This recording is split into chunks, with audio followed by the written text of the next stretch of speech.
जय ओम गणपते नमः। भक्तुंड महाकाय सूर्यकोटि समप्रभा निर्विघ्नं कुरु मे देव सर्वकार्येषु सर्वदा मंगलम भगवान विष्णु मंगलम गरुड़ध्वजं मंगलम पुंडरीकाक्ष मंगलाय तनोहरि शांताकारं निलंघनं वंदनामि सुरेशं विष्णुदाय श्रीगणेशवनं शिवाकुं जय नवग्रह देवता की जय देवता काली माता की जय माँ भगवती की जय माता ब्रह्मचारिणी की जय माता शैलपुत्री की प्रणाम जय माता ब्रह्मचारिणी की जय माँ भगवती देवी की जय जय जगत जननी जगदम्बा माता की जय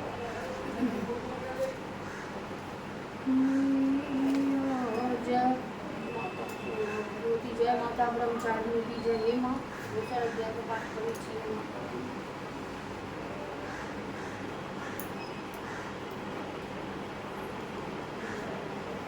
महर्षि मेघा बोले प्राचीन काल में सर्व मंगल मांगल्ये शिवे सर्वार्थ साधके शरण्ये त्र्यंबके गौरी नारायणी नमोस्तुते या देवी सर्वभूतेषु शक्तिरूपेण संस्थिता नमस्तस्यै नमस्तस्यै नमस्तस्यै नमो नमः। सर्व मंगल मांगल्ये शिवे सर्वार्थ साधके शरण्ये त्र्यंबके गौरी नारायणी नमोस्तुते। हरे राम राम राम हरे हरे हरे कृष्ण कृष्ण कृष्ण हरे हरे हरे राम जय या देवी सर्वभूतेषु शक्तिरूपेण संस्थिता नमस्तस्यै नमस्तस्यै नमस्तस्यै नमो नमः। जय माँ भगवती की जय। श्री कृष्णाय वासुदेवाय नमः। महर्षि मेघा बोले प्राचीन काल में देवताओं और असुरों में पूरे 100 वर्षों तक घोर युद्ध हुआ। उनमें असुरों का स्वामी महिषासुर और देवराज इंद्र देवताओं के नायक थे। इस युद्ध में देवताओं की सेना परास्त हो गई और इस प्रकार संपूर्ण देवताओं को जीत महिषासुर इंद्र बन बैठा। युद्ध के पश्चात हारे हुए देवता प्रजापति श्री ब्रह्मा के साथ लेकर उस स्थान पर पहुंचे जहां पर कि भगवान शंकर विराजमान थे। देवताओं ने अपनी हार का सारा वृत्तांत भगवान श्री कृष्ण और शंकर जी से कह सुनाया। वह कहने लगे, हे प्रभु, महिषासुर सूर्य इंद्र अग्नि वायु चंद्रमा यम वरुण तथा अन्य देवताओं के सब अधिकार छीनकर सबका अधिष्ठता स्वयं एवं बन बैठा है। इसमें समस्त देवताओं को स्वर्ग से निकाल दिया है। वह मनुष्यों की तरह पृथ्वी पर विचर रहे। दैत्यों की सारी करतूत हमने आपको सुना दी और आपको शरण में इसीलिए आए हैं कि आप उनके वध का कोई उपाय सोचे। देवताओं के बातें सुनकर भगवान श्री विष्णु और शंकर जी और को दैत्यों पर बड़ा गुस्सा आया। उसकी भौहें तन गई और आंखें लाल हो गई। गुस्से में भरे हुए भगवान विष्णु की मुख से बड़ा भारी तेज निकला और उसी प्रकार का तेज भगवान शंकर ब्रह्मा और इंद्र आदि दूसरे देवताओं के मुख से प्रकट हुआ। फिर वह सारा तेज एक में मिल गया और तेज का पुंज हुआ ऐसा दिखता था जैसे कि जज्वलन पर्वत हो। देवताओं ने देखा कि इस पर्वत की ज्वाला चारों ओर फैली हुई थी और देवताओं के शरीर से एक प्रकट हुए तेज की किसी अन्य तेज से तुलना नहीं हो सकती थी। एक स्थान पर इकट्ठा होने पर वह तेज एक देवी के रूप में परिवर्तित हो गया और अपने प्रकाश से तीनों लोकों में व्याप्त जान पड़ा। वह भगवान शंकर का तेज था।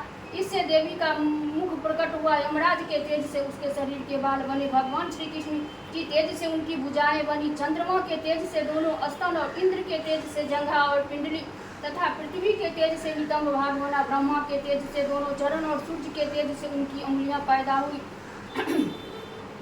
और वसुओं की तेज से हाथों की उंगलियां एवं कुबेर की तेज से नासिका बनी। प्रजापति के तेज से उसके दांत और अग्नि की तेज से उसके नेत्र बने। संध्या के तेज से उनकी भौहें और वायु की तेज से उनके कान प्रकट हुए थे। इस प्रकार उस देवी का प्रादुर्भाव हुआ। महिषासुर से पराजित देवता उस देवी को देखकर अत्यंत प्रसन्न हुए। भगवान शंकर ने अपने त्रिशूल में से एक त्रिशूल निकालकर उस देवी को दिया और भगवान विष्णु ने अपने चक्र में से एक चक्र निकालकर उस देवता को दिया। वरुण ने अपने चक्र में से एक चक्र निकालकर उस देवता को दिखाया। तरुण ने देवी को शंख भेंट किया। अग्नि ने उसे शक्ति दी। वायु ने उसे धनुष और बाण दिए। सहस्त्र नेत्रों वाले श्री देवराज इंद्र ने उसे अपने ब्रज से उत्पन्न करके ब्रज दिया और ऐरावत हाथियों का एक घंटा उतार कर देवी को भेंट किया। यमराज ने उसे काल दंड में ले एक दंड लिया।